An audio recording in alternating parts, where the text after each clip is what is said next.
Bismillahirrahmanirrahim. Assalamualaikum warahmatullahi wabarakatuh. Alhamdulillahirabbil alamin wa bihi nasta'inu ala umurid dunya waddin. Wassalatu wassalamu ala asrafil anbiya'i wal mursalin wa ala alihi wa sahbihi ajmain. Amma ba'du.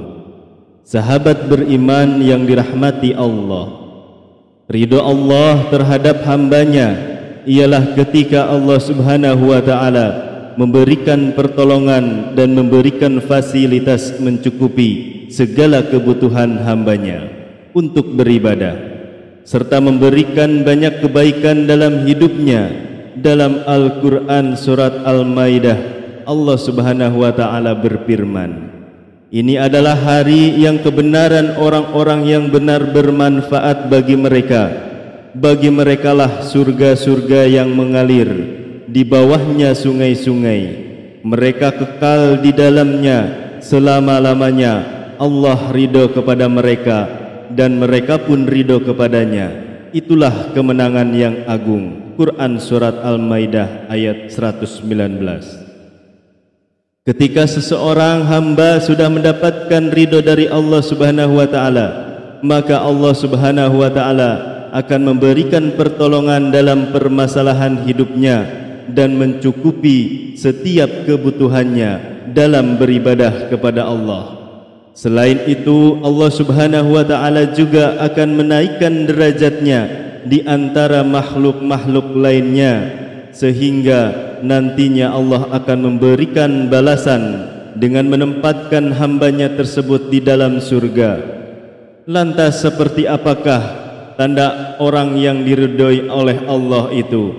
Berikut ini ada 6 tanda orang yang sudah mendapatkan ridho dari Allah subhanahu wa ta'ala. Semoga kita semua termasuk di dalamnya. Amin, Allahumma amin. Yang pertama adalah orang yang senantiasa mengingat Allah subhanahu wa ta'ala.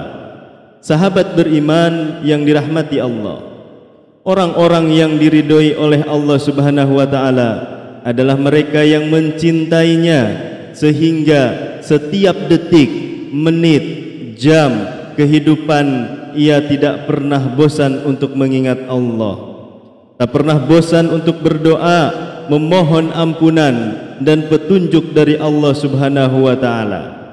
Rasulullah sallallahu alaihi wasallam bersabda, siapa yang ingin mengetahui kedudukannya di sisi Allah, maka hendaknya memperhatikan bagaimana kedudukan Allah di dalam hatinya.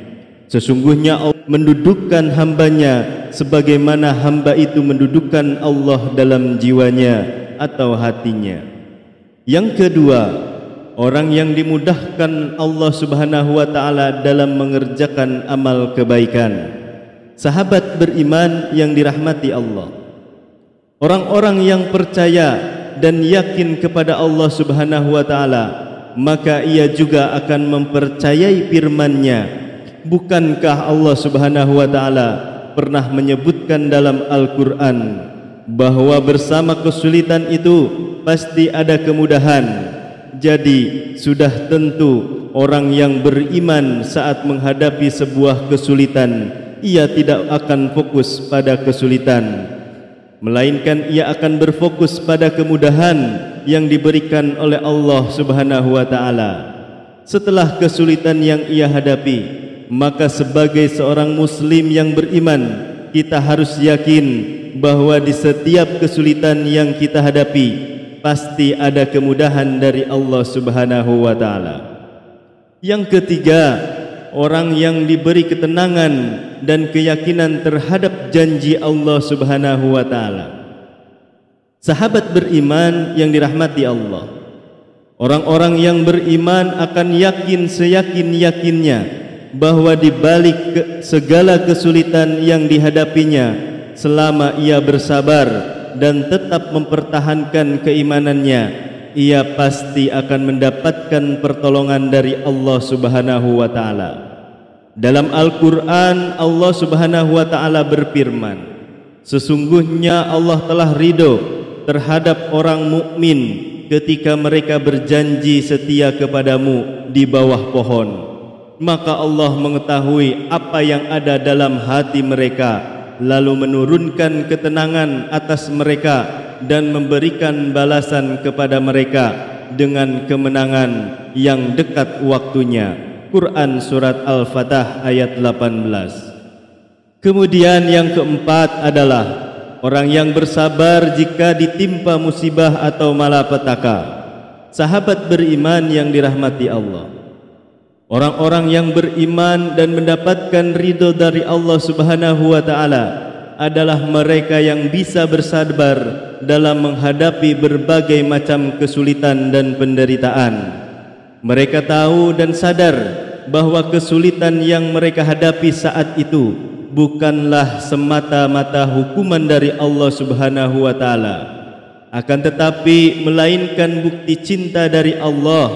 Ketahuilah bahwa di setiap ujian dan cobaan yang kita hadapi, Allah Subhanahu wa taala ingin hambanya berserah diri kepadanya, meminta pertolongan kepadanya, serta berjuang untuk meningkatkan kualitas iman dan ketakwaannya.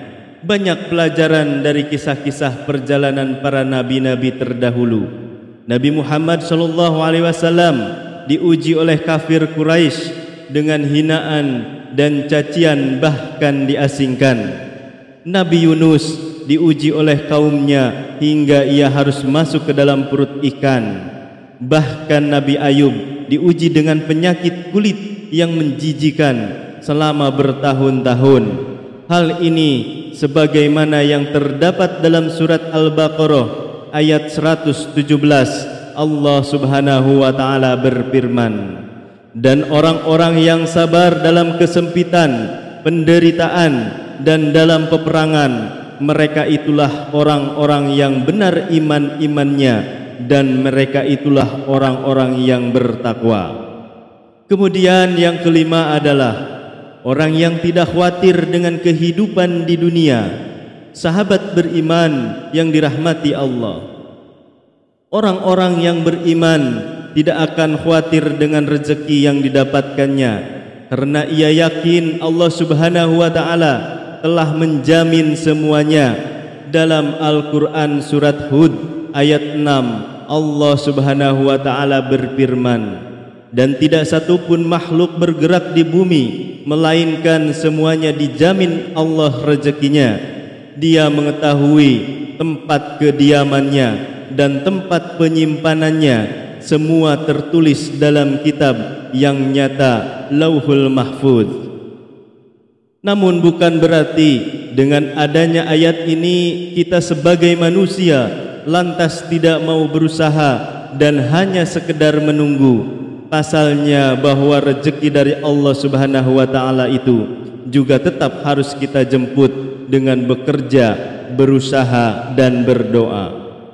Yang terakhir, yang keenam adalah orang yang bergaul dengan orang-orang yang dekat kepada Allah Subhanahu wa taala, atau bisa disebut dengan orang-orang yang soleh. Sahabat beriman yang dirahmati Allah, orang-orang yang diridhoi oleh Allah Subhanahu wa taala adalah mereka yang senantiasa mendekatkan dirinya dengan orang-orang yang soleh dan beriman, sehingga lingkungannya dipenuhi dengan ketaatan dan kesolehan hanya kepada Allah. Ia percaya dengan begitu ia juga akan mendekatkan dirinya kepada Allah Subhanahu wa taala. Ketahuilah bahwa penawar hati itu ada 5: membaca Al-Quran dengan tadabbur perenungan, kosongnya perut dengan berpuasa, qiyamul lail salat malam, berdoa di waktu sahur, waktu akhir malam sebelum subuh, dan duduk bersama orang-orang yang soleh. Sahabat beriman yang dirahmati Allah Subhanahu wa taala, itulah 6 tanda orang yang sudah mendapatkan ridho dari Allah Subhanahu wa taala. Semoga kita semua mendapatkan ridho serta ampunan maghfirah dari Allah Subhanahu wa taala. Wallahu alam bisawab. Wabillahi taufik wal hidayah. Wassalamualaikum warahmatullahi wabarakatuh.